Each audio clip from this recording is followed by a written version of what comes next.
pare-pare yung flavor. Depende yan sa trip mo. Meron silang pork, chicken, at beef. Hindi lang available yung Japanese na magpunta ako, pero meron sila nun. Okay mga tol, nandito tayo ulit sa Quiapo. No? Ngayon itatry natin itong big siomai. Homemade siomai ito. Lalaki niyan mga tol. Sila mismo gumagawa ng siomai. Stick, di ba? Goods to malamang. Try na natin. Try natin yung beef mga tol. Beef.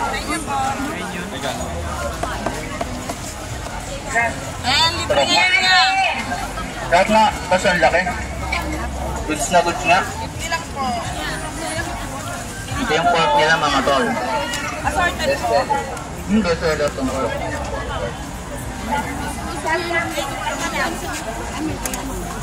Ito naman yung pork nila. Kutsara lang. Bakit masarap? Masarap nga talaga yung best seller nila na pork. Sabi mo. Tapos decided pala yung pork. Ito yung chicken nila mga tol. Ang laki no, sulit na sulit to. Alis. Sabot. Ito yung chicken. Yung chicken masarap din pero mas goods yung pork at beef. Chicken. Sulit na sulit to. 50 pesos. 5 piraso no. Pwede ba assorted yung flavor niya? Kaya manumili. Magkano yan to eh? Magkano per order tayo? Ilang piraso? Din yung beef talaga. Tapos yung beef nila parang may pagkalasang burger patty. Styro. Okay, secret cheese? Okay, secret cheese. Wala ang tawag na may straw. Parang burger. Parang burger yung lasa ng beef niya. Hindi niya may secret nga doon na ingredient. Secret pero sinabi niya. Magkano sa styro tayo? Dito secret. Pwede niya nagayain yun. Pwede niya magagayain. May sarili silang timpla.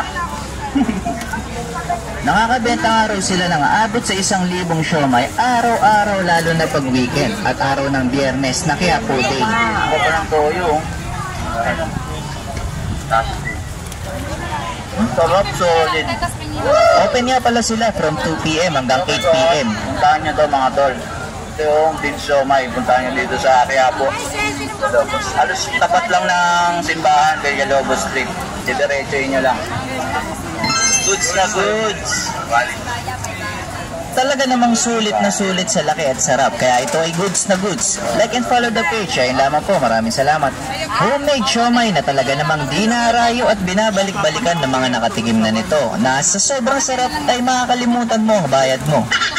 Ito ang Big Siomai, homemade siomai na sila mismo ang gumagawa na maiispatan sa Villalobos Street, tapat lang mismo ng Quiapo Church. Sa halagang 50 pesos, meron ka ng 5 pieces na malalaking siomai na quality sa laki at sarap na pwede kang mamili kung assorted o pare-pare ang flavor.